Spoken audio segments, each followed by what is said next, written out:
welcome back to Stillworks and Brewing. What do we got going on today? Well, today we are going to do the second video of our fresh corn liquor. Okay, we did the mash on the first part.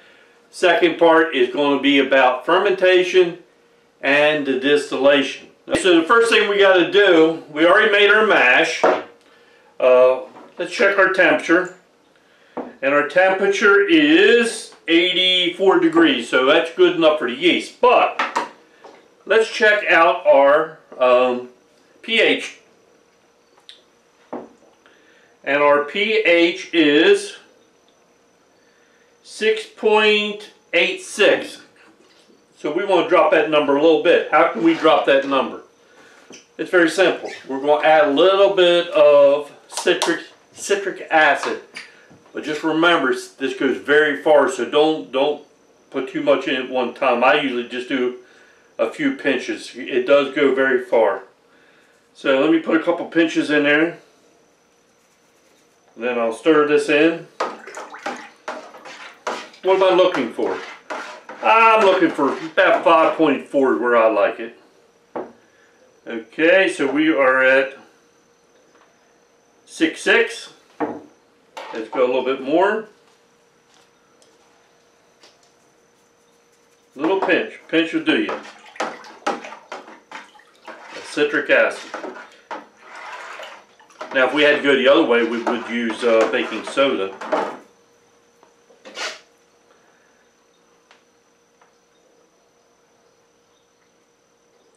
Uh, 6.3. So we're getting down there. Another pinch or so.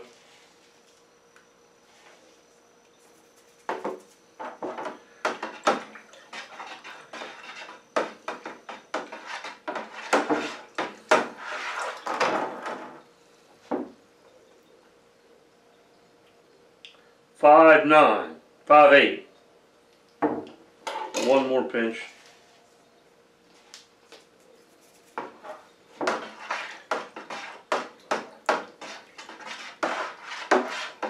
Yeah, citrus acid goes a very long way. 4.553. Okay.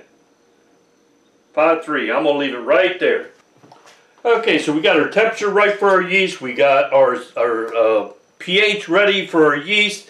We want them yeast to be happy. Okay, so the next thing that we'd like to do before we add the yeast, give her a good stir. Get some oxygen in that mash.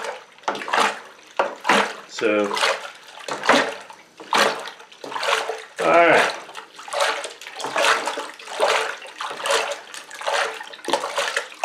Alright, so we got some oxygen in there. So the only thing we got left to do for right now is we're going to put a couple tablespoons of yeast. And I'm using Daddy's yeast.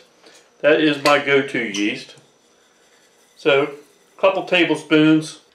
Alright, the last thing we need to do right now is put an airlock on this.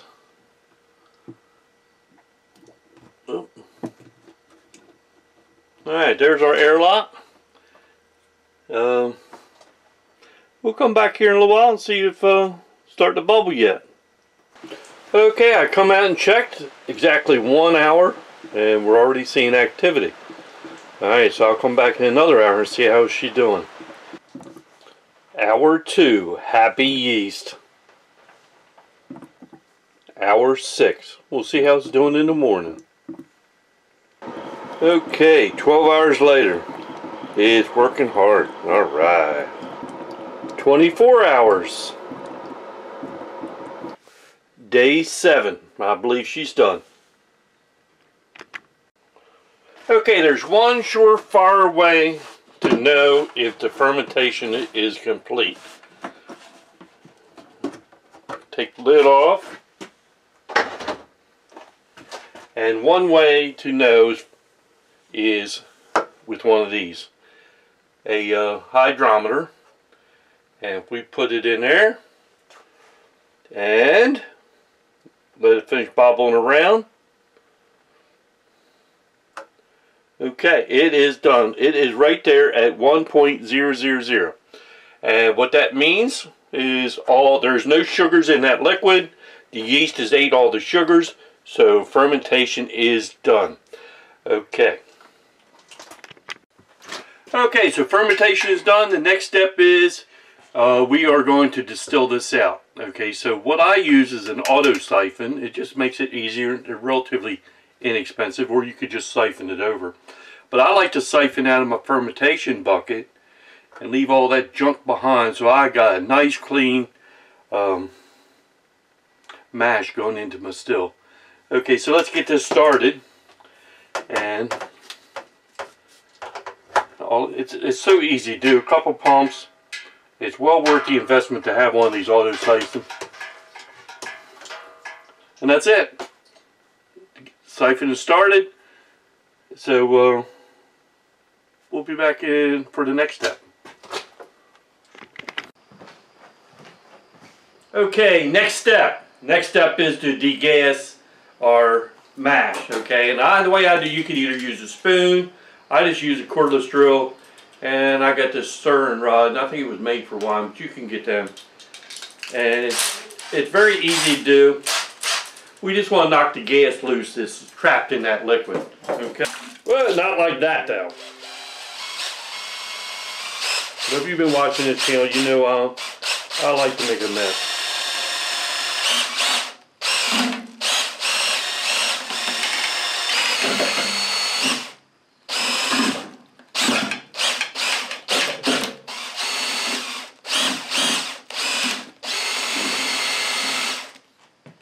Alright.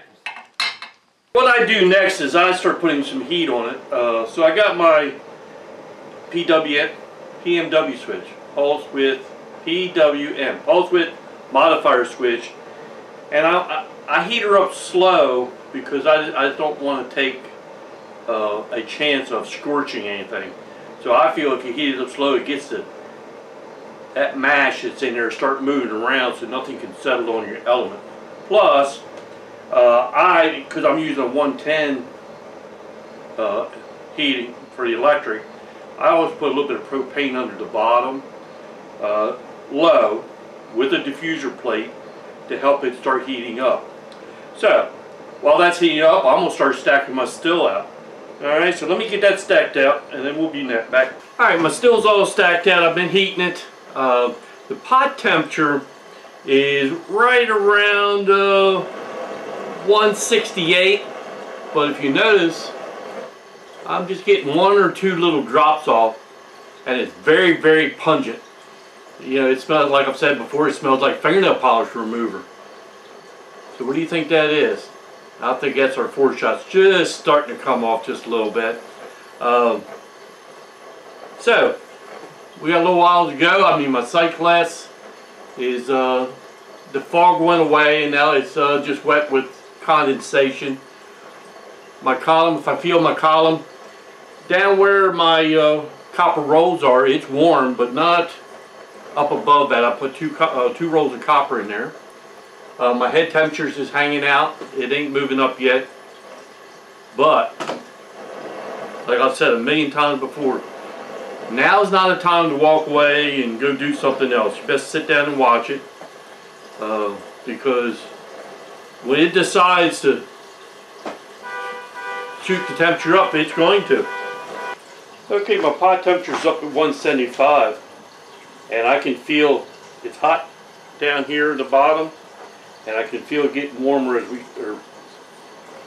it's starting to get warm up top. I see a lot of condensation stuff going on in the sight glass.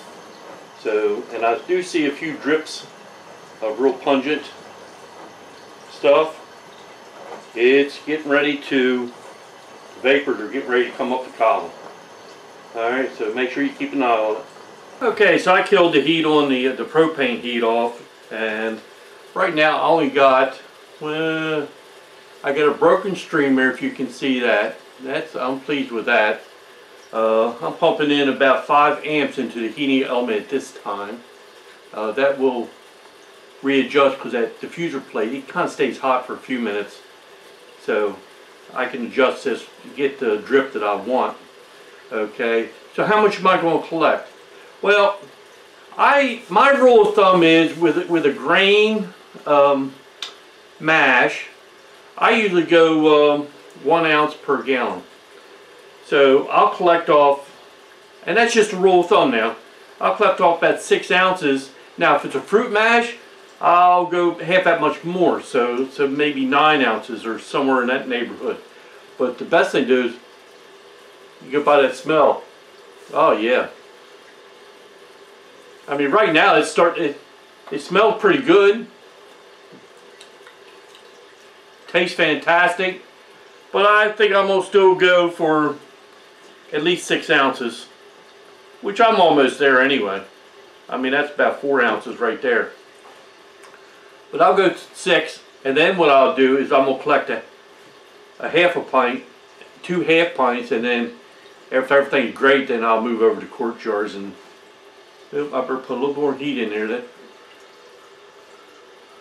I'm up to 5.5 amps into my heating element, and I like a broken stream. I mean, that's where this still. Everybody's still is a little bit different. That's just where my still likes to run. I mean, I feel the distillate is cold. It's cold here at the bottom. I know it's hot up there. So I got enough cooling water going through. Alright. My head temperature, it went up to 180 degrees. And just by knowing my rig, it'll stay there for a long time. Okay. So we're getting ready to move over to about another ounce. We're going to move over to start collecting. Alright, so we'll be here for a little while. What am I going to do with this corn? Well, just to give a hint, I want half of it I want to age. I want to age it on some oak. And then the other half I like to save. Well, white dog is great to sip on, or if I want to make something out of it. So whatever, I have that choice. That's the fantastic thing about this hobby. Okay, actually I ended up collecting 8 ounces. Let's go ahead and start collecting off. Okay, let's get it going. Alright, okay, to give you an update where we're at, let's see, I'm working on my 3rd quart off this run. I started off at 160 proof, and the last time I checked it on this last jar here, no, right here, I'm coming off the still at 130. Okay. I foresee maybe getting another quart. It tastes very good, so I'm very pleased with that. And but you'll notice as you're going through your run, you're going to have to keep inching up the power going into the element. My head temperature first started off at 180 right here, 180 degrees up to head temperature, and I think right now I am at 190 degrees, because to keep the drip coming the way, the constant good drip, you gotta inch up that heat, just the energy that you're putting in that element. Heat boost the heat up a little bit, and that's just the way it is. Okay, usually when I'm up to about a little over 200 degrees, 204 range, I'm just about done. Okay, so we're getting there. Alright, so I'll come back and give you another update.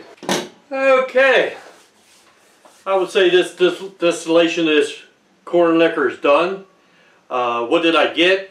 Let's see, I got 1, 2, 3, 4 quarts. Up here it's starting at 160 proof, and the last one that I kept is 80 proof. And then I also got a quart of tails here, and it's actually 60 proof. Okay, so I'm gonna throw that over and use it for the next one. Everything tasted great, so I'll be glad to get this one going. Okay, so what's next?